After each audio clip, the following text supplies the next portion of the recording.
वाराणसी येथे तुलसी मंदिरातील हा देखावा बघा. महादेवाचं लग्न बोले शंभरनाथाचं लग्न विवाह शिवविवाह हे दृश्य आहे. विवाहामध्ये बाजूला नंदी होते.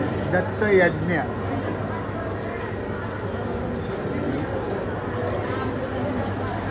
नंतर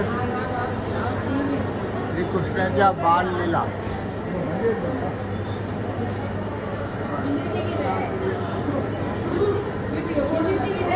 कृष्णाच्या बाललीला आणि इकडे गौरी पूजन.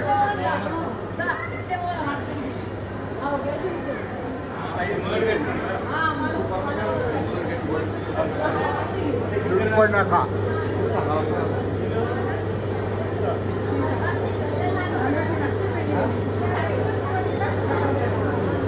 हे शूर्पणखाचा एक ताडका मोक्ष, ताडका राक्षसीचा मोक्ष. स्वयंवर सीताचा स्वयंवर इथे सीता स्वयंवर.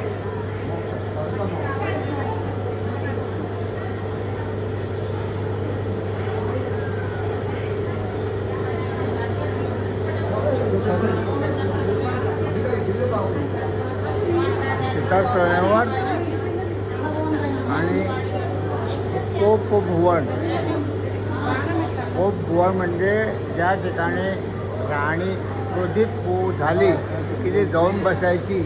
काही जेव्हा भरताला राज्याभिषेक करण्यासाठी रागे भरली होती आणि जाऊन बसली होती, त्याला म्हणतात कोपभुवन.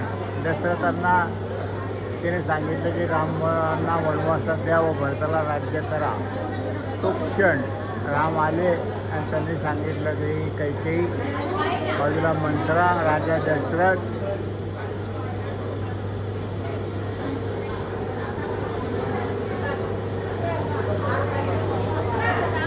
कोपभुवन म्हणतात.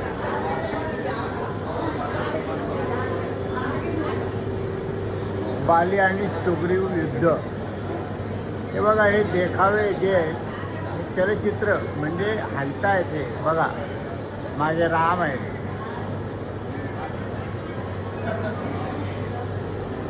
नंतर रावण आणि जटायू युद्ध.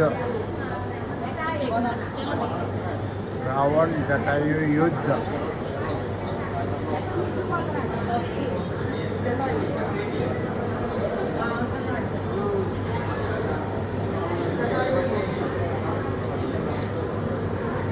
आणि या ठिकाणी जटायूला मोक्ष मिळाला होता. रावणाने त्यांना मारल्यावर जटायूंना मोक्ष मिळाला होता. जटायू हे रामराजांचे वडील दशरथ राजा यांचे मित्र होते. त्यांनी सीतेला वाचवण्यासाठी आपले प्राण गमावले. दुष्ट रामापुढे त्यांचा निभाव लागला नाही आणि त्यांना मरणासन्न अवस्थेत राम भेटले. त्यांनी त्याला मोक्ष दिला. ही हनुमानाची मूर्ती.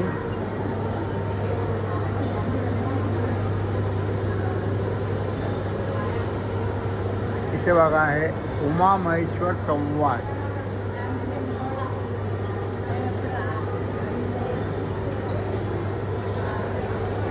आणि जन्मांध असलेले भक्त सुरदास त्यांचा आश्रम. ते कृष्णाचे भक्त होते. कृष्ण तिथे येऊन त्यांचे गाणे ऐकत असायचे.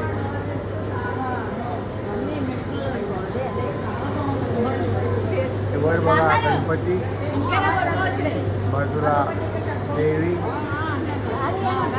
त्या बाजूला ऋषी अवतार, ऋषी लीला.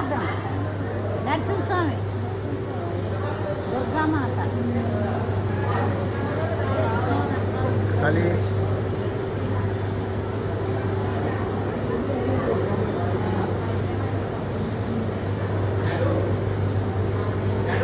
भक्त ध्रुव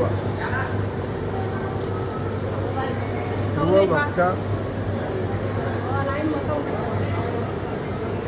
इथे राम रावण युद्ध.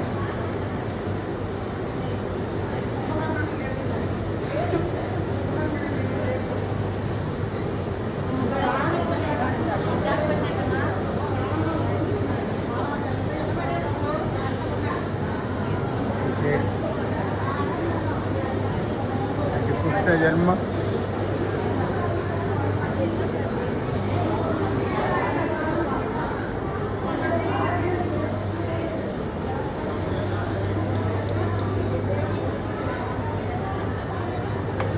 इथे बघा कृष्ण लीला.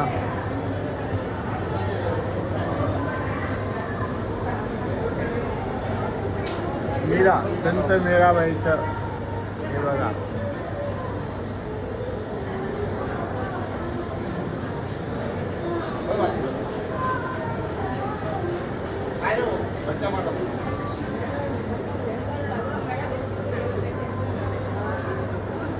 काढला रामांचा राज्याभिषेक. काढून देतो म्हटलं.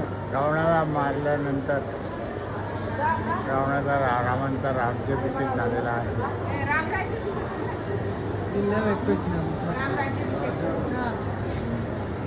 अशा प्रकारे अतिशय सुंदर असं मंदिर आहे.